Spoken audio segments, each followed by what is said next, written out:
보통 사람들이 예수님의 부활에 관련돼서 네 가지 역사적 사실이 진실이라고 인정을 합니다. 첫 번째 하나는 뭐냐 하면 예수님은 십자가에서 죽어서 무덤에 묻혔다. 이건 그 누구도 부인하지 않습니다. 두 번째, 사흘 후에 예수님의 무덤은 빈 무덤으로 발견되었다. 사흘째 되는 날에 예수님의 무덤을 묻혔는데 가보니까 시신이 사라졌다라는 거예요. 군사도 지키고 있었는데. 세 번째, 예수님의 부활 후 수많은 사람들이 부활하신 예수님을 만났다. 부활하신 예수님을 내가 보았다라고 증언합니다. 증언도 한두 사람이 아니라 500명이 넘는 사람들이 증언합니다. 네 번째, 예수님의 제자들은 그 부활하신 예수를 만난 후에 그들의 삶이 완전히 변화되었습니다. 예수님이 실제로 십자가에 못 박히 돌아가실 때에도 제자들은 무서워서 다 도망갔습니다. 근데 자기 스승이 죽었는데도 불구하고 제자들은 갑자기 부활한 예수를 만났다라고 주장하고 그들의 삶이 온전히 바뀌게 되었다라는 거죠. 이 네 가지 사실은 자유주의자나 보수주의자나 예수를 믿는 학자나 믿지 않는 학자나 모두가 인정하는 역사적 네 가지 팩트입니다. 그러면 이 네 가지 사실을 가장 잘 설명해 줄 수 있는 것이 뭐냐? 그것은 예수님이 죽음에서 부활했다라는 사실뿐이라는 거죠. 여러분, 어떤 수많은 해이주의자들, 수많은 무신론자들이 예수님의 부활을 의심하기 위해서 예수는 실제로 부활한 것이 아니라 어떤 사건 때문이다, 이 네 가지 사실은 이런 식으로 해석될 수 있다라고 주장을 했습니다. 어떻게 주장하냐면 예수님은 죽지 않고 기절했다라고 합니다. 그런데 그것이 주장은 할 수 있지만 네 가지 사실을 설명할 방법은 없습니다. 또 달리 주장하는 것은 예수님의 시신을 제자들이 훔쳐갔다, 그렇게 주장은 할 수 있지만 사실은 그 증거를 댈 수가 없습니다.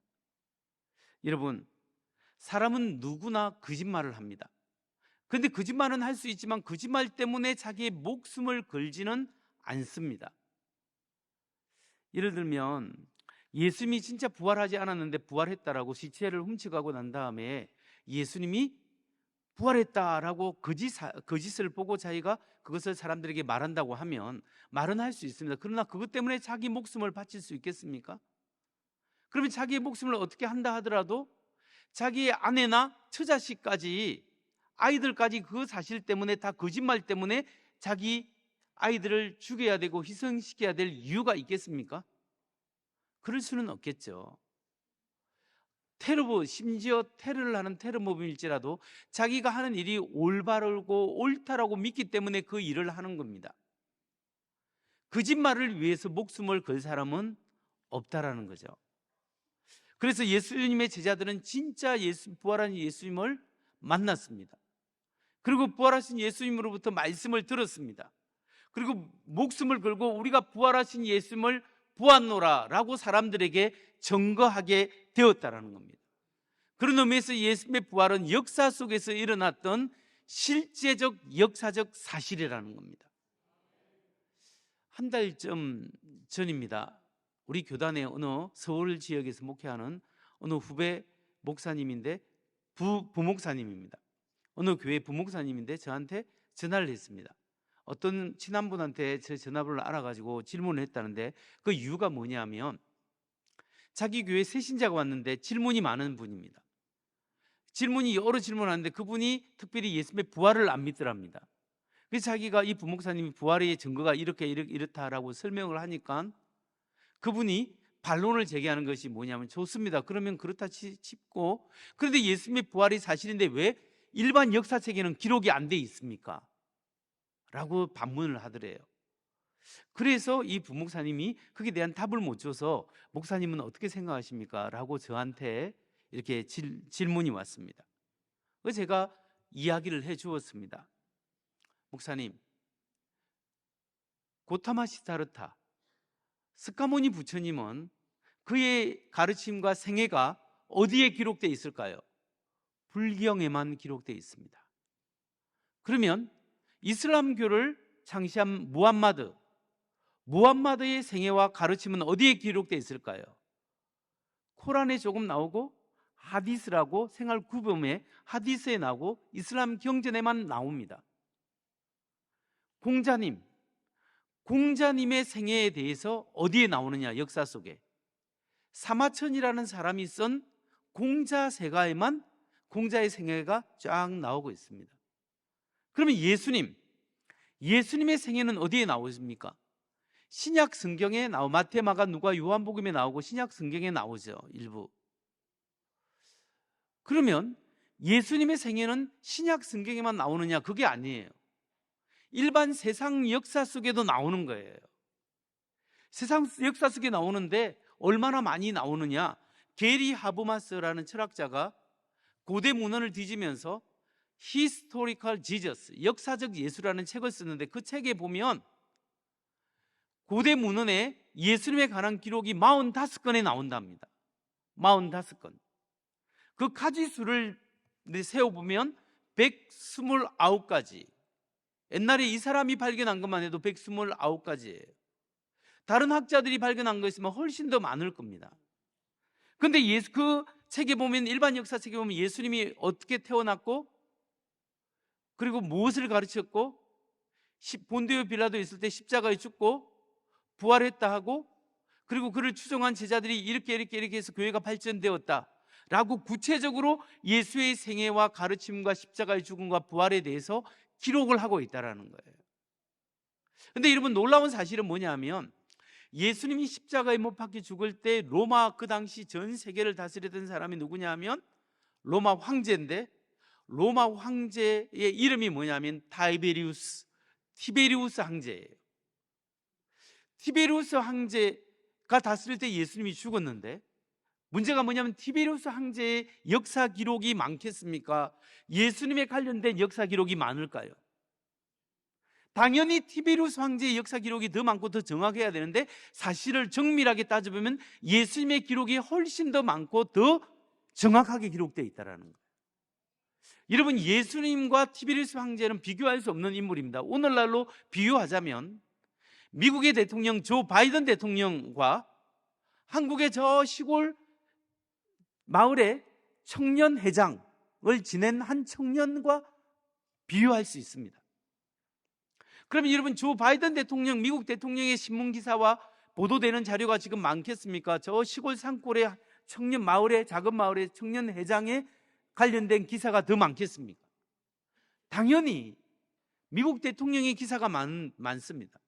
마찬가지로 당연히 로마 황제, 그 당시 세상을 호령했던 로마 황제의 기록이 많아야 합니다. 그런데 사실 오늘날 우리가 가진 문서는 예수님에 관한 기록이 훨씬 더 많다라는 거죠. 여러분, 이 사실이 무엇을 우리에게 알려주고 있을까요? 뭔가가 something happened, 뭔가가 일어났다라는 거예요. 예수님이 정말 십자가에 죽고 가르쳤는데, 그 죽음을 본 제자들이 예수님이 죽고 부활하신 예수님을 만났는데 하루 이틀 만난 것이 아니라 40일 동안 예수님으로부터 부활한 예수님을 가르침을 받고 특별 트레이닝을 받았고, 그것도 한두 명이 아니라 500명이 넘는 사람이 부활한 예수를 만났습니다. 그리고 최소한 120명의 사람들이 다락방에서 예수님이 성천하시고 난 다음에 예루살렘에서 기도하고 있었을 때 성령을 받았어요. 성령을 받고 나니까 이 사람들이 예수님의 부활을 보았죠. 성령을 받았죠. 그래서 이 마음이 불타는 거예요. 불타서 밖에 나가서 복음을 전하지 않을 수가 없습니다. 그래서 여러분이 십자가에 못 박은 예수를 하나님이 살리시고 주와 그리스도가 되게 하셨습니다. 이 일에 우리가 증인입니다. 우리는 부활한 예수를 만났습니다. 불타는 심령으로 증거했을 때 하루에 3,000명이 돌아오고 5,000명이 돌아오고 2만 명이 돌아오고, 그렇게 교회에 이렇게 많은 사람들이 예수 믿기 시작했습니다. 그리고 로마 네로 황제 때 핍박이 오기 시작했죠. 그 이후에도 수많은 박해가 계속 되어졌습니다. 지하에 들어가면서도 그들은 계속적으로 복음을 전했고 예수 믿는 사람이 늘어나갔습니다. 그래서 예수님이 죽고 부활하신 후에 300년도 안 돼서 로마의 3분의 2, 5분의 3 이상이 다 예수 믿는 사람이 되었습니다. 그래서 콘스탄티누스 황제가 313년에 밀라노 칙령을 통해서 기독교를 공인하게 되었을 때 지하에 있던 교회들이 위로 올라오게 되었습니다. 그때 300년도 안 됐을 때 로마의 수많은 사람들이 예수를 믿게 되었다는 거죠. 이건 그냥 되는 게 아니라 뭔가가 있었던 거예요. 그 뭔가가 뭐냐면 예수님이 죽고 난 다음에 부활하시고 부활한 예수를 본 제자들의 정음 때문이었다라는 거죠. 제가 이런 이야기를 그 부목사님에게 이야기하면서 세상 문헌에도 예수님의 기록이 나옵니다 라고 말해 주었습니다. 여러분, 부활은 역사 속에서 일어났던 실제 사건이었습니다. 예수님은 정말로 죽음을 이기시고 부활하셨습니다. 예수님이 부활하시는 것이 왜 중요하냐? 예수님의 죽고 부활하면, 사람은 아무도 죽으면 부활하지 않습니다. 소생은 할 수 있어요. 죽었다가 금방 다시 살아났다가 또다시 죽는 거예요. 그런데 예수님의 부활은 죽고 완전히 살아나신 거예요. 그리고 하늘로 승천하신 거죠. 그런데 예수님의 부활이 왜 중요하면, 예수님의 부활이, 십자가의 죽음과 부활은 예수님이 하나님의 아들이심을 증명하는 거예요. 예수님, 나는 부활이요 생명이니 라고 말씀하신 예수님의 말씀이 진짜고, 나를 믿는 자는 죽어도 살고 살았으면 믿는 자는 죽지 아니한다. 내가 너희를 죄를 용서하기 위해서 나의 몸을 십자가에 죽어서 희생하고 너희 죄를 용서하기를 원하고, 너희를 하나님 나라로, 하나님의 완전히 통치하는 나라로 인도하기를 원한다라는 하나님 나라의 복음이, 예수님이 가르치던 복음이 진짜라는 사실을 입증하는 게 뭐냐면 예수님의 죽음과 부활이라는 거예요. 부활을 통하여 예수님의 하나님의 아들 되심을 드러내게 되는 거죠. 여러분, 우리가 예수님이 죽고 부활한 것을 통해서 한두 가지 생각할 게 있습니다. 여기서 얻을 수 있는 인사이트가 뭐냐면, 하나는 모든 사람은 언젠가는 죽음을 맞이해야 한다. 우리가 지금 살아있고 열심히 살지만 우리는 마지막은 죽게 되는 거예요.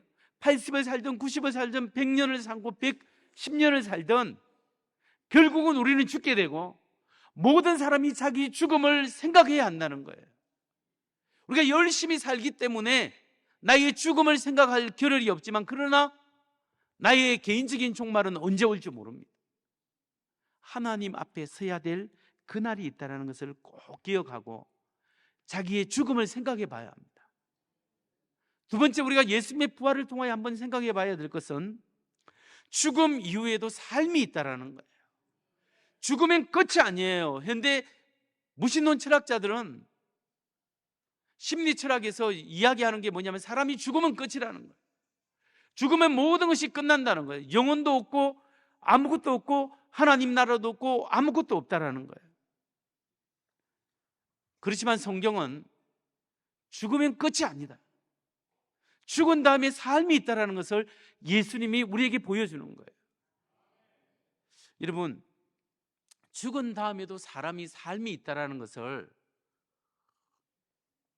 우리가 어떻게 알 수 있겠습니까? 두 가지 간단한 방법으로 우리가 알 수 있습니다. 죽은 다음에도 사람이 끝나지 않고 삶이 있다는 것, 그게 하나가 임사경험이에요. 임사경험은 Near Death Experience라고 합니다. 근사체험, 죽음을 경험하는 거예요. 현대 물리주의자들, 현대 세속 철학자들은 뭐라고 이야기하면, 사람은 물질로만 구성되어 있다, 사람은 영혼이 없다, 나의 마음, 나의 영혼은 나의 내다, 내가 죽으면 모든 everything will be gone, 모든 것이 다 사라질 것이다, 죽으면 끝이라는 거예요. 내 영혼도 없고 내 육체만 있기 때문에. 근데 이것이 요즘 도전받는, 이런 것들이 도전받는 내용이 있는데, 그게 뭐냐면 바로 임사경험이에요. 현대 요즘 과학의 발전에서 발견한 게 있습니다.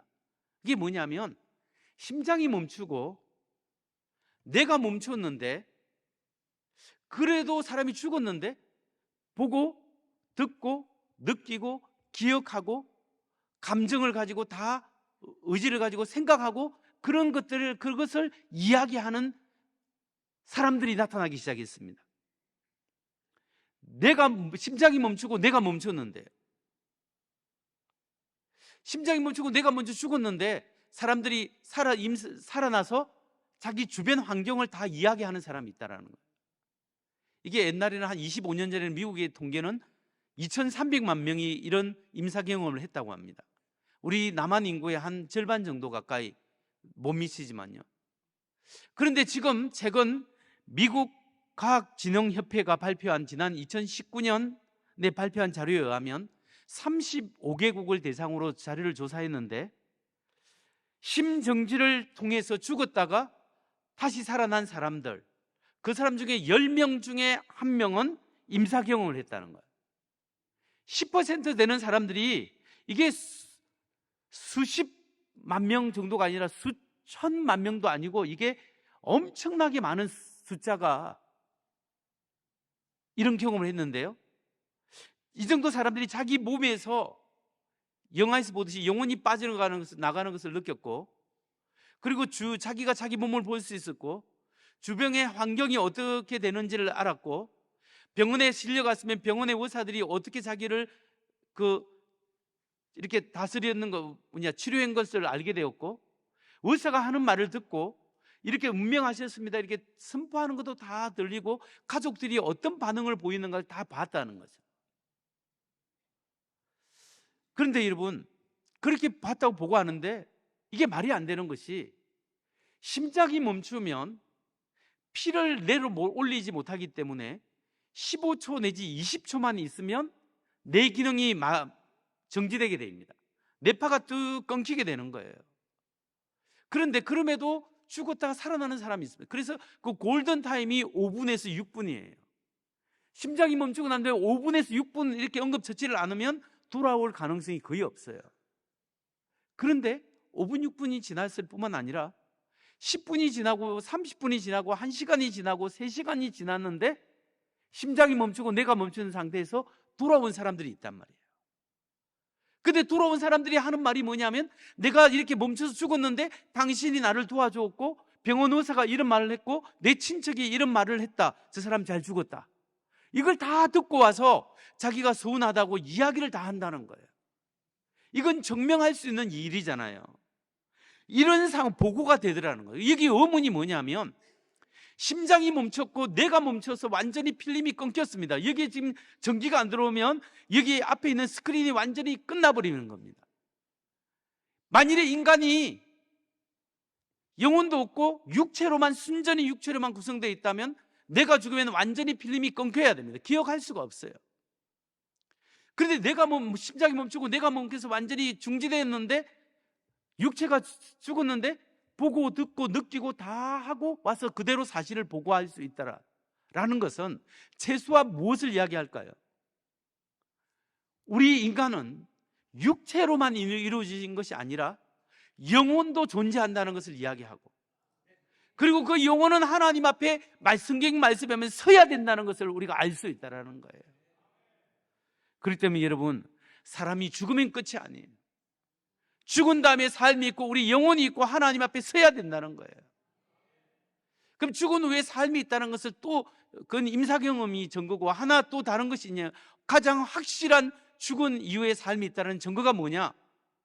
두 번째 증거는 바로 예수님의 부활이에요. 예수님이 죽음을 이기시고 부활하셨어요. 예수님이 역사 속에 정말로 부활하시기 때문에 예수님을 믿는 사람도, 우리도 죽고 우리도 나중에 하나님 은혜 가운데서 새로운 몸으로 부활하게 된다는 소망을 가질 수가 있는 거예요. 그래서 사도 바울은 고린도전서 15장 12절에서 14절에 이렇게 이야기합니다. 그리스도께서 죽은 자 가운데서 다시 살아나셨다 전파되었거늘 너희 중에서 어떤 사람들은 어찌하여 죽은 자 가운데서 부활이 없다 하느냐? 만일 죽은 자의 부활이 없으면 그리스도도 다시 살아나지 못하였으리라. 그리스도께서 만일 다시 살아나지 못하셨으면 우리가 전파하는 것도 헛것이요 또 너희 믿음도 헛것이며, 예수님이 다시 살아나지 않았으면 우리의 믿음도 헛것이고 우리가 전파하는 것도 헛것이고 우리가 세상 사람 중에 가장 불쌍한 사람들이라, 이렇게 바울은 이야기하고 있습니다. 그런데 여러분, 예수님이 정말 죽음에서 부활하셨습니다. 그렇기 때문에 우리가 믿는 것이 진리고 우리는 진리를 믿고 살아가고 우리도 예수님과 함께 부활할 겁니다. 예수 믿는 사람은 죽어도 살고 살아도 사는 거예요. 예수님께서 요한복음 11장 25절 26절에서 이렇게 말씀했습니다. 예수께서 이르시되 나는 부활이요 생명이니 나를 믿는 자는 죽어도 살겠고 무릇 살아서 나를 믿는 자는 영원히 죽지 아니하리니 이것을 내가 믿느냐? 나사로가 죽었을 때 예수님께서 말씀하셨습니다. 나는 부활이요 생명이니 나를 믿는 자는 죽어도 살겠고, 이러면 예스, 그렇습니다. 우리는 예수 믿기 때문에 죽어도 삽니다. 그런데 물론 살아서 나를 믿는 자는 영원히 죽지 아니한다. 여러분, 우리가 죽지 않습니까? 근데 왜 안 죽는다고 할까요? 왜냐하면 우리 영 속에 예수의 영, 성령님이 들어오면 죽은 영이 살아납니다. 죽은 영, 내 영 속에 하나님의 영이 거하시면 내가 살아도 살고 내 육체가 죽어도 내 영은 하나님과 함께 하기 때문에 영원히 살게 되는 거예요. 예수 믿는 사람은 죽어도 살고 살아도 사는 줄 믿으시기 바랍니다. 마지막으로 살펴볼 것은 예수님의 부활이 역사적 사실이고 정말로 부활했다면 오늘 내가 해야 될 신앙의 결단은 무엇이겠습니까? 예수님의 부활을 진짜 믿는다면 내가 내 신앙을 점검해야 되는데 점검해야 될 것은 무엇일까요? 그것은 부활하신 예수님이 나의 삶의 주인인가 아닌가를 점검해야 합니다. 부활하신 예수님이 나의 삶의 주인이 되셔야 합니다. 여러분, 예수 믿는 사람들은 믿을 때 예수의 영이 우리 마음속에 들어옵니다. 우리가 예수를 나의 삶의 주인으로 모신 거예요. 하나님 모르고 내 마음대로 내 뜻대로 살았는데 이제 그걸 회개하고 내 인생에 하나님이 필요합니다. 하나님 돌이킵니다. 주님이 나의 하나님 되시고 나의 인생의 주인이 되어 주옵소서. 이렇게 고백한 게 크리스찬이에요. 그런 고백이 없으면 크리스찬이 아닙니다. 그런데 예수님이, 그래서 크리스찬은 부활하신 주님이 나의 삶의 주인이심을 고백한 사람들이에요. 여러분의 삶 속에 정말 예수님이 주인입니까? 이걸 이 시간 우리가 고백해야 돼요. 점검해야 한다는 거예요. 여러분, 부활하신 주님이 나의 삶의 주인입니다. 이 고백이 있어야 합니다. 이제는 나를 위한 삶이 아니라 나를 대신해서 나를 대신해서 십자가에 죽으신 내가 죽을 자리에 예수님이 죽으셨는데 이제는 그분이 나의 인생의 주인입니다. 이 고백이 우리 속에 있어야 합니다. 부활하신 예수님이 나의 주인이시고 이제는 나의 비전, 그렇기 때문에 나의 비전, 나의 꿈을 위하여 달려가는 것이 아니라 하나님 나라 비전, 하나님의 꿈을 위하여 달아가고 하나님이 내게 주신 사명을 위하여 살아가야 한다는 거예요. 여러분, 예수 믿는 사람은 이제는 나는 하나님의 사람이 되었기 때문에 나의 꿈은 제한되어 있어요. 나의 꿈은 유동적이에요. 있다가도 없어지고 사라질 수 있고 유한한 거예요. 근데 하나님의 꿈은 영원해요. 하나님의 사랑과 하나님의 비전은 영원하고 더 크고 더 큰 의미와 목적이 있습니다. 우리를 부르신 이유는 바로 그 의미, 그 목적에 집중하도록 우리를 불러주신 거예요. 여러분, 우리가 나의 꿈, 나의 생각, 내 가족, 내 것만 챙기면 이 사람은 행복한 사람이 아니에요. 진짜 행복은 내 꿈, 내 것을 넘어서 더 영원한 것을 추구할 때 진짜 행복이 거기에 있는 거예요. 하나님은 진짜 행복을 위하여 우리에게 죽으시고 부활하셨습니다. 그렇기 때문에 여러분, 나의 인생에 사명이 있다. 나는 이제 하나님이 주신 이 사명을 위하여 살겠다. 그냥 신앙생활 교회만 왔다 갔다 하는 것이 아니라 하나님의 비전에 동참하고 하나님이 내게 주신 하나님의 꿈, 하나님의 나라, 하나님의 사명에 붙잡혀서 살아갈 때 이 사람이 가장 행복한 줄 믿으시기 바랍니다. 이런 믿음이 부활신앙으로 나타나야 한다는 거예요. 왜냐하면 내 인생의 주인이 주님이기 때문에. 부활하신 이런 믿음으로 살아가면 부활하신 주님이 나 안에서 나를 돕고 인도하시고 실제로 역사하십니다. 여러분, 하나님을 갈망하십시오. 하나님 나와 인격적으로 만나주시고 내가 하나님을 체험하게 하시고 성령의 충만함을 경험하게 하시고 나의 죄를 위하여 죽으신 예수 그리스도 십자가의 은혜와 부활의 은혜를 경험하게 하시고 내 인생에 예수님이 주인 되셔서 주님, 나의 삶을 인도하여 주세요. 이끌어 주세요. 걱정, 근심을 하나님께 맡깁니다. 염려를 맡깁니다. 하나님, 모든 질병을 주님께 맡깁니다. 주님, 나의 삶의 주인 되셔서 나를 좀 다스려 주세요. 기도하십시오. 갈망하십시오. 부활하신 예수님이 찾아오셔서 이름을 치유하시고 인도하시고 이끌어 주실 줄 믿습니다. 이 부활의 은혜가 여러분에게 있어서 예수님의 증인이 되는 우리 모두가 되기를 주의 이름으로 축원합니다.